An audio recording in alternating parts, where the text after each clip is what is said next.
ہم اپنا آج کا سبق شروع کرتے ہیں۔ اعوذ باللہ من الشیطان الرجیم، بسم اللہ الرحمن الرحیم۔ لا خیر، لا نہیں، خیر بھلائی بہتری، لا خیر نہیں ہوتی بھلائی بہتری، فی کثیر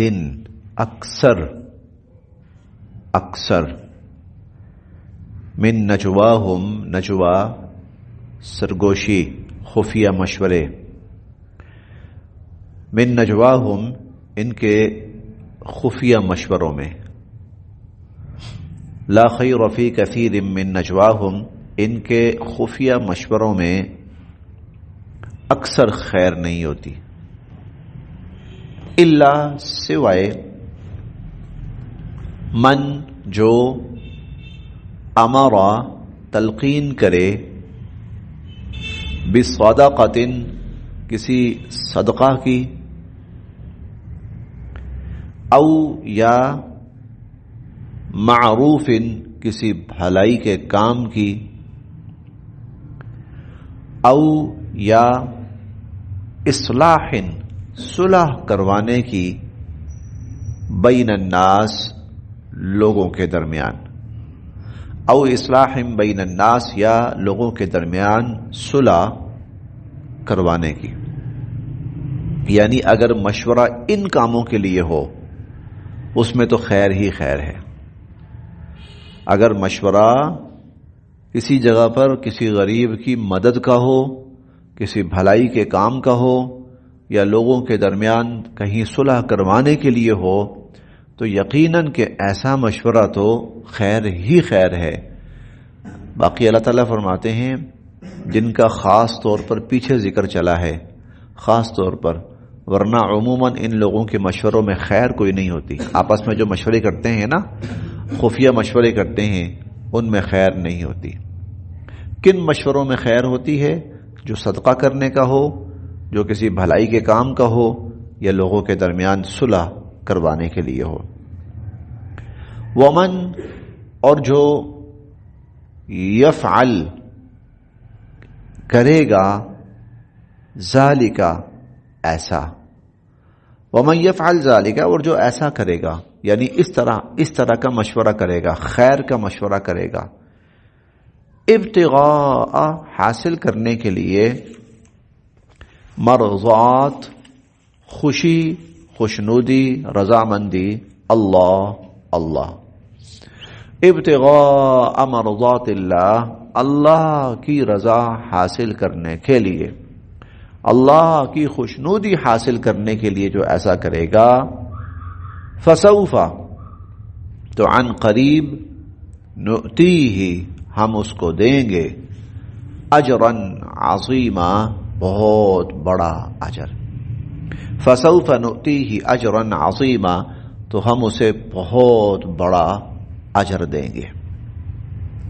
بتانا یہ ہے اگر کسی برے کام کے لیے مشورہ ہو رہا ہو تو اپنے آپ کو اس سے الگ کر لو، اس میں کوئی خیر نہیں ہے، اس میں کوئی خیر نہیں ہے۔ کسی کو نقصان پہنچانے کے لیے کوئی مشاورت ہو رہی ہو تو اپنے آپ کو الگ کر لو، اس میں کوئی خیر نہیں ہے۔ ومن اور جو یشاقق مخالفت کرے گا، الرسول رسول صلی اللہ علیہ وسلم کی، من بعد اس کے بعد، ما جبکہ، تبینہ خوب واضح ہو چکا، لہو اس کے لیے، الہدا ہدایت کا راستہ، ومن یشاقق الرسول جو مخالفت کرے گا رسول صلی اللہ علیہ وسلم کی، من بعد اس کے بعد، ما تبینہ جبکہ خوب واضح ہو چکا، لہو اس کے لیے، الہدا ہدایت کا راستہ، ویتبع اور وہ چلے گا،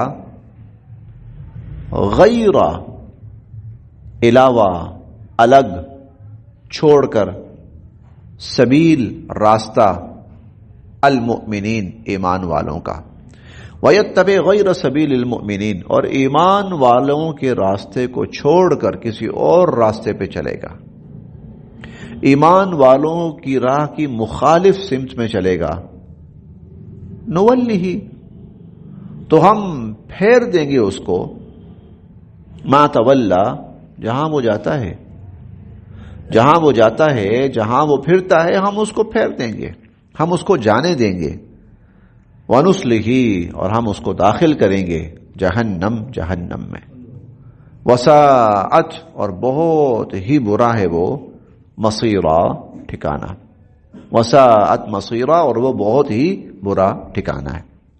تو جو رسول صلی اللہ علیہ وسلم کے راستے کو چھوڑے گا اور ایمان والوں کے راستے کو چھوڑ کر کسی اور راستے پہ چلے گا تو ہم اس کو جانے دیں گے، ہم اس کا رخ پھیر دیں گے اسی طرف، لیکن پھر کیا ہوگا آخرت میں؟ ہم اس کو اٹھا کر دوزخ میں پھینک دیں گے۔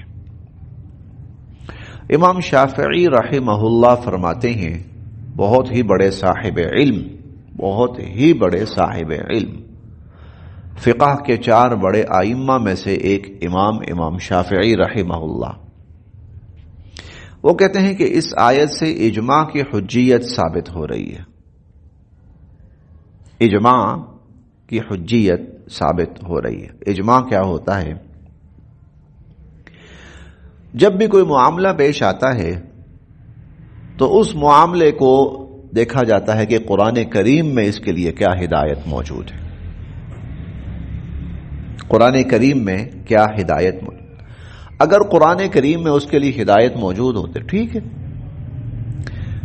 اگر بالفرض خدا نخواستہ کہ قرآن کریم کے اندر اس کے بارے میں کوئی ہدایت موجود نہیں ہے تو پھر دوسرا سٹیپ یہ دیکھا جاتا ہے کہ حضور صلی اللہ علیہ وسلم کی حیات مبارکہ میں، آپ کی زندگی میں، آپ کے اقوال میں، آپ کے افعال میں اس کے لیے کیا رہنمائی موجود ہے۔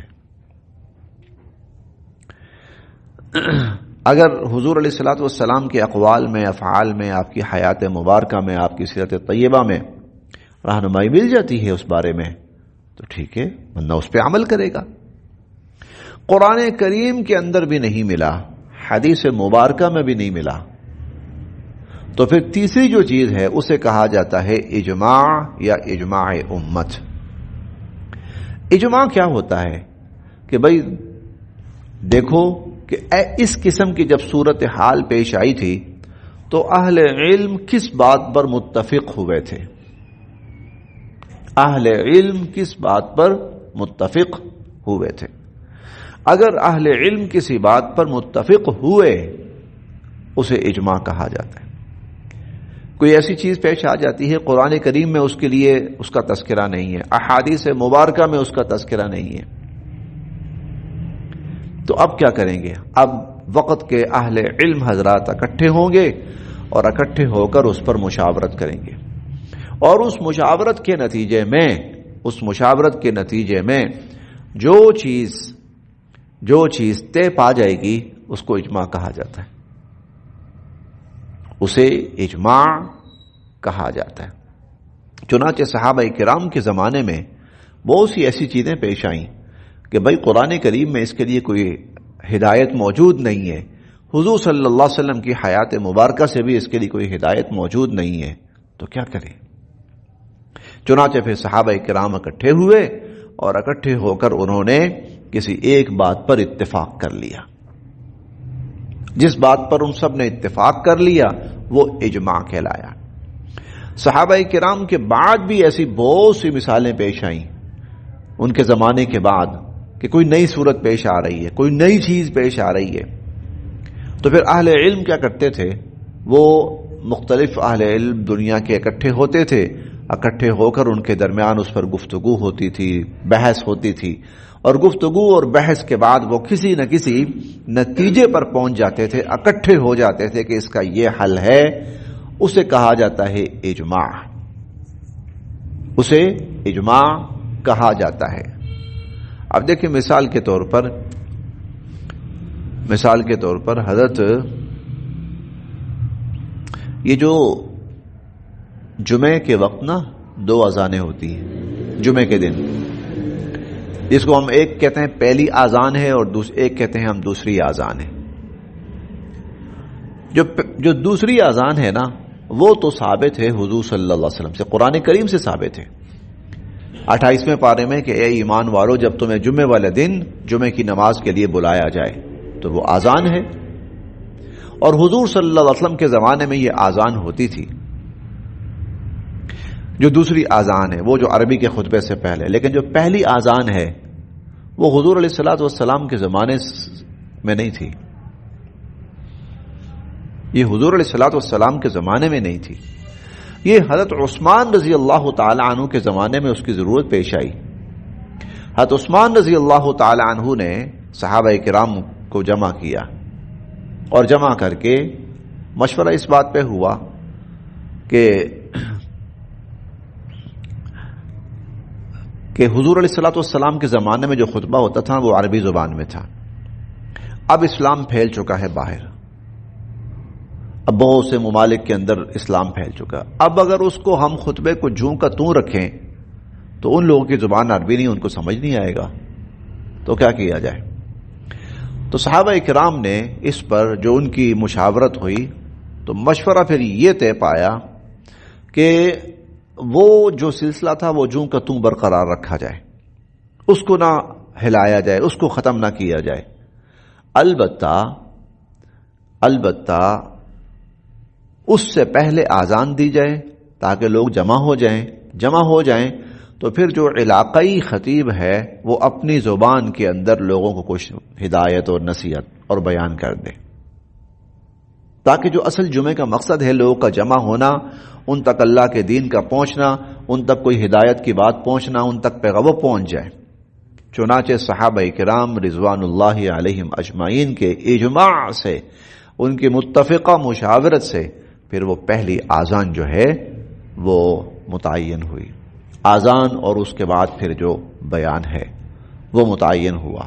حضور علیہ الصلوۃ والسلام کے زمانے میں تو صرف وہ عربی کے 2 خطبے ہوتے تھے، اور وہ اب بھی جوں کے توں ہیں۔ خیر یہ ایک بہت لمبی، تو امام شافعی فرماتے ہیں یہاں اللہ تعالیٰ فرما رہے ہیں نا کہ ایمان والوں کے راستے کو چھوڑ کے نہ چلے کوئی، تو فرماتے ہیں کہ اس سے ثابت یہ ہوتا ہے کہ جب امت کسی بات پر متفق ہو جائے تو لوگوں کو چاہیے کہ وہ اس کو قبول کریں، امت کے اجماع کو قبول کریں۔ اجماع جو ہے وہ حجیت ہے، وہ دلیل ہے شرعی، وہ شرعی دلیل ہے اجماع۔ وَيَتَّبِعْ غَيْرَ سَبِيلِ الْمُؤْمِنِينَ، اور ایمان والوں کے راستے کو جو چھوڑ کے چلے گا، نُوَلِّهِ مَا تَوَلَّى، تو ٹھیک ہے ہم اس کو جانے دیں گے جہاں وہ جاتا ہے، وَنُصْلِهِ جَهَنَّمَ، اور پھر آخر کیونکہ حضور علیہ الصلوۃ والسلام کی جو امت ہے نا وہ گمراہی پر اکٹھی نہیں ہو سکتی، یہ حضور علیہ الصلوۃ والسلام کی امت کی ایک خاص شان ہے، اور حضور علیہ الصلوۃ والسلام کا یہ ایک اعزاز ہے، انفرادیت ہے کہ آپ کی امت گمراہی پر جمع نہیں ہو سکتی کہ سارا ہی گمراہ ہو جائے، ایسا نہیں ہو سکتا۔ پچھلی قومیں ہو گئی ہیں، ساری گمراہ ہو گئی، پوری کی پوری قوم گمراہ ہو گئی، دنیا عیسائیت کو دیکھے کہ ان کی بنیاد ہی ختم ہو گئی، بنیاد توحید ہے، ختم ہو گئی ہے، اب وہ شرک پر ہیں سب، عیسیٰ علیہ السلام کو اللہ کا بیٹا کہتے ہیں، خدائی میں شامل سمجھتے ہیں، اور یہ ان کا سب سے بنیادی ترین عقیدہ ہے۔ تو پوری اس لیے قرآن کریم نے وَلَضَّالِّينَ کہا نا ان کو، غیر المغضوب علیہم وَلَضَّالِّينَ، یا اللہ ہمیں ضالین کے راستے پہ نہ چلانا جو گمراہ ہو گئے، اور وہ کون ہے؟ نصارہ، عیسائی، دنیا عیسائیت، بعینہ دنیا یہودیت، وہ بھی اسی طرح گمراہ ہو چکی۔ لیکن اس امت کی حضور صلی اللہ علیہ وسلم نے خوبی یہ بیان فرمائی کہ یہ گمراہی پر جمع نہیں ہوگی کہ ساری امت ہی گمراہ ہو جائے، نہیں، امت کا بہت بڑا طبقہ ہدایت پر قائم رہے گا، راہ راست پر قائم رہے گا۔ تو نُوَلِّهِ مَا تَوَلَّى، جو ایمان والوں کی راہ کو چھوڑ کر کسی اور راہ پہ چلے گا تو ہم اس کو جانے دیں گے جہاں وہ جاتا ہے، وَنُصْلِهِ جَهَنَّمَ۔ اور بلکہ حضور علیہ الصلوۃ والسلام نے ایک بڑی عجیب بات ارشاد فرمائی، اور وہ یہ کہ اللہ تعالیٰ اس امت میں ہر 100 سال میں ایک نہ ایک ایسا بندہ بھیجتے رہیں گے کہ ان اللہ تعالی یبعث لہذہ الامت من یجدد لہا دینہا، کہ کچھ عرصہ گزرنے کے بعد دین کے اندر جو خرافات اور بدعات شامل ہو جاتی ہیں تو اللہ کا ایک بندہ کچھ عرصے کے بعد آیا کرے گا اور وہ ان سب کو بٹا کر دین کو پھر نئی شکل میں لا کر رکھ دے گا. حضرت مجدد الفسانی رحمہ اللہ کا جو نام آتا ہے نا، تو ان کا کارنامہ کیا تھا؟ سب سے بڑا وہ دین اسلام کے ہندوستان کے اندر جس کی شکل بگاڑ کر رکھ دی گئی تھی. ہندوستان کے اندر خاص طور پر دین اسلام کی شکل بگاڑ کر رکھ دی گئی تھی. سرکاری سطح پر پورے ہندوستان کا ایک ہی بادشاہ تھا، اکبر بادشاہ تھا، اور اپنی حماقت اور جہالت کی وجہ سے اور اپنے سیاسی لالچ میں آ کر، مفاد اور اقتدار کے لالچ میں آ کر اس نے ایک نیا دین شروع کروا دیا، اور بزور بازو اور بزور قوت اس نے اس دین کا نفاذ کرنا شروع کر دیا، دین الہی کا نام دینا شروع کر دیا اس کو. پھر اللہ تعالیٰ نے حضرت مجدد الفسانی رحمہ اللہ کو بھیجا. بہت محنت کی انہوں نے، بہت محنت کی کہ دین اسلام کی جگہ ایک جو نیا دین یہاں شروع کر دیا گیا تھا، ان کی محنت سے ایک وقت پھر ایسا آیا کہ اللہ نے کیا کہ وہ جو ایک نیا دین یہاں پر مسلط کرنے کی کوشش کی گئی تھی وہ ختم ہوتا چلا گیا. دوبارہ سے دین اسلام اپنی اصل شکل کے اندر ظاہر ہو گیا. اگر ان کی محنت نہ ہوتی تو آج ہماری مسجدوں میں خنزیر ذبح ہو رہے ہوتے. جی ایسا ہی ہوتا. اگر یہی کام شروع کیا جا چکا تھا، اسلام مسلمان اور ہندو اور سب کو ایک کر دیا گیا تھا کہ ان کے رشتے جائز ہیں آپس میں، ان کی شادیاں جائز ہیں، ان کا اٹھنا بیٹھنا جائز ہے آپس میں، اور اس کے علاوہ مسجد کے اندر جس کا دل کرتا ہے وہ اذان دے، جس کا دل کرتا ہے وہ گھنٹے بجائے مسجدوں کے اندر. تو مسجدوں کے اندر اذانوں کی جگہ نہ معلوم کیا کچھ آ چکا ہوتا. لیکن پھر کیا ہوا؟ پھر اللہ تعالیٰ کی وہی سنت.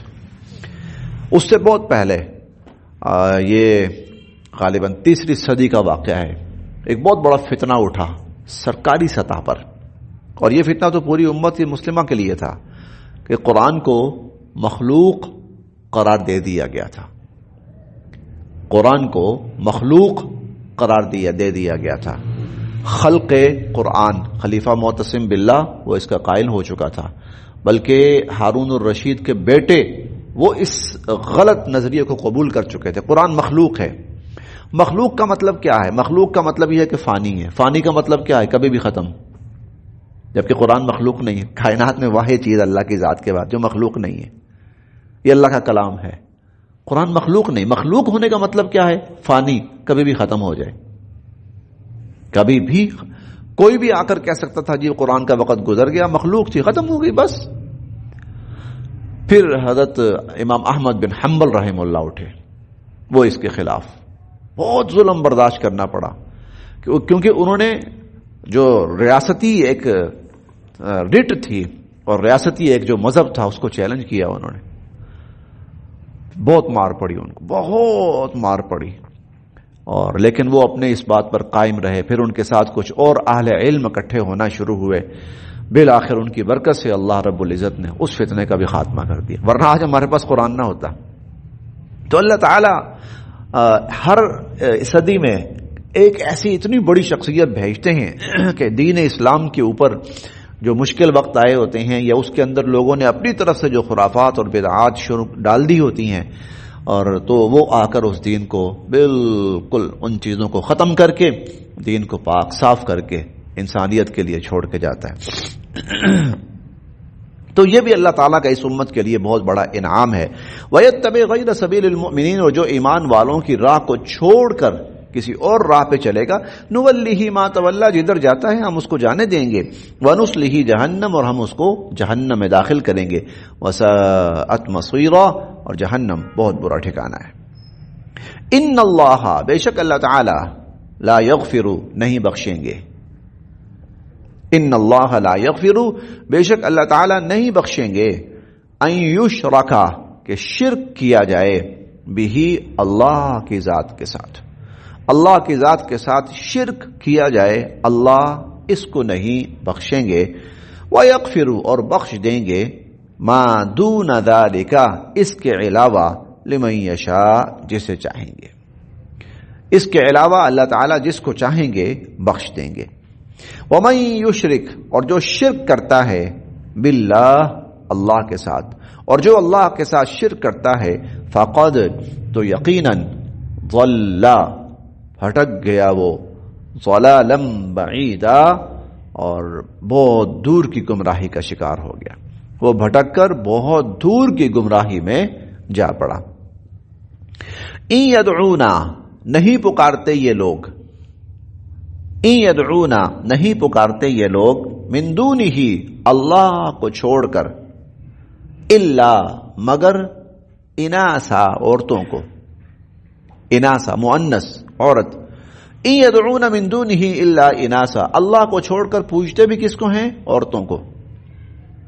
یہ اس لیے ہے، یہ اس آیت کا مطلب یہ ہے کہ مشرکین کے جو بڑے بڑے بت تھے تو وہ مؤنث تھے، عورتوں کے بت بنائے ہوئے تھے، لات، عزا، منات، یہ سب عورتیں تھیں، یہ سب عورتیں تھیں۔ آج اب ہندو مذہب کو دیکھ لیجئے، فلاں دیوی، فلاں دیوی، فلاں دیوی، فلاں دیوی، فلاں دیوی، وہ عورتیں ہیں۔ ان یدعون من دونہ الا اناسا، اللہ کو چھوڑ کر معبود بھی بنایا ہے تو کس کو؟ عورتوں کو۔ ایک طرف یہ عالم تھا کہ عورت ذات کو حقیر ترین سمجھتے تھے، قابل نفرت سمجھتے تھے، عورت ذات کو مشرکین عرب قابل نفرت سمجھتے تھے، اس حد تک کہ بیٹی پیدا ہو جاتی تو ان کے لیے گوارا نہیں تھا کہ اس کو زندہ رکھیں گھر میں۔ یدثہ فی التراب، وہ اس کو مٹی میں جا کے گاڑ کے آتا تھا، یدثہ فی التراب، مٹی میں گاڑ کے آتا تھا، اور زندہ، وَإِذَا الْمَوْءُودَةُ سُئِلَتْ، قیامت کے دن زندہ گاڑی ہوئی بچیوں سے سوال کیا جائے گا اور پوچھا جائے گا۔ اور ہم 14ویں پارے میں یہ بھی پڑھیں گے کہ اگر کسی کا کہا جاتا کہ تمہارے گھر بیٹی پیدا ہوئی تو وہ سوچتا تھا کہ اگر میں نے اس کو زندہ رکھا تو علی ہون، یہ میرے لیے ذلت کی بات ہے، یہ میرے گھر میں بیٹی زندہ رہے۔ ایک طرف یہ عالم ہے اور دوسری طرف یہ عالم ہے کہ اسی عورتوں کو، اسی مؤنث کو، اسی آپ کہہ لیں کہ فیمیل کو خدا بنایا، اس کی پرستش شروع کی، اس کی پوجا شروع کی۔ ان یدعون من دونہ الا اناسا، کہ یہ اللہ کو چھوڑ کر عورتوں کو خدا بنایا ہوا ہے انہوں نے۔ وَإِن يَدْعُونَ، اور یہ نہیں پکارتے، الا، مگر، شیطانا مریدا، سرکش شیطان کو، اور اللہ کو چھوڑ کر یہ سرکش شیطان کو پکارتے ہیں۔ لعنہ اللہ، حالانکہ اس شیطان پر تو اللہ کی لعنت ہوئی ہے، اللہ نے اس پر لعنت کی ہے، جس کو یہ پوجتے ہیں اور جس کو یہ پکارتے ہیں۔ وقال، اور اس نے کہا تھا، لأتخذن، میں ضرور بے ضرور لوں گا، لأتخذن، میں ضرور بے ضرور لوں گا، من عبادک، آپ کے بندوں میں سے، نصیبا، حصہ، مفروضا، ایک طے ہوا، طے کیا ہوا، ایک مخصوص حصہ، اے اللہ تیرے بندوں میں سے میں لوں گا۔ لأتخذن، میں لوں گا، من عبادک، آپ کے بندوں میں سے، نصیبا مفروضا، ایک مخصوص حصہ۔ شیطان نے کہا، مخصوص حصے سے مراد، اے اللہ انسانوں کی ایک بڑی تعداد ایسی ہوگی جو میرے پیچھے چلے گی، جو میری پیروکار ہوگی، جو میرے بنائے ہوئے طریقوں پہ چلنے والی ہوگی، میرے اصولوں کو اپنانے والی ہوگی، آپ کی بندگی کرنے والی نہیں ہوگی۔ اللہ تعالیٰ نے کچھ بڑی عجیب باتیں کی ہیں قرآن کریم میں، عجیب تو خیر نہیں کہنا چاہیے، لیکن عجیب اس سینس میں میں کہہ رہا ہوں کہ شیطان نے اللہ کے سامنے دعوے کیے بہت بڑے بڑے، کھڑے ہو کر اللہ کے سامنے چیلنج کیا اللہ تعالیٰ کو، اللہ تعالیٰ کے سامنے، لآتینہم من بین ایدیہم ومن خلفہم وعن ایمانہم وعن شمائلہم ولا تجد اکثرہم شاکرین۔ اس نے کہا اللہ میں ان بندوں کو آگے سے بھی آؤں گا، پیچھے سے بھی آؤں گا، دائیں سے بھی، بائیں سے بھی۔ اور جو یہ سخت سے سخت لفظ تھا نا وہ یہ تھا، ولا تجد اکثرہم شاکرین، ان کی اکثریت کو آپ اپنا شکر گزار نہیں پائیں گے، ان میں سے اکثریت آپ کی شکر گزار نہیں ہوگی۔ اور اللہ تعالیٰ نے 22ویں پارے میں یہ بھی فرمایا، وَلَقَدْ صَدَّقَ عَلَيْهِمْ إِبْلِيسُ ظَنَّهُ فَاتَّبَعُوهُ إِلَّا فَرِيقًا مِنَ الْمُؤْمِنِينَ، شیطان نے اپنا دعویٰ سچ ثابت کر دکھایا۔ فَاتَّبَعُوهُ، پیچھے لگ پڑے اس کے لوگ، مگر ایمان والوں کی ایک جماعت کو چھوڑ کر باقی اس کے پیچھے لگ پڑے، اس نے دعوے کیے اور اللہ فرمانے کہ اس نے اپنے دعووں کو سچ ثابت کر دکھایا۔ میں کہہ رہا ہوں نا عجیب بات ہے.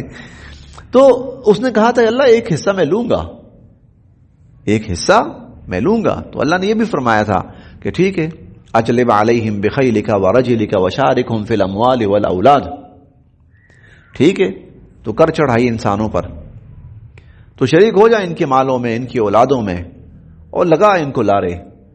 وما یعدہم الشیطان الا غرورا, ہاں شیطان کے جتنے بھی وعدے ہوتے ہیں سب دھوکہ ہوتا ہے, جھوٹ ہوتے ہیں. تو یہاں پر بھی اللہ فرماتے ہیں, اس نے کہا کہ لا تتخذن من عبادک نصیبا مفروضا, اللہ میں تیرے بندوں میں سے ایک مخصوص حصہ لے کر رہوں گا, وہ میرا ہوگا.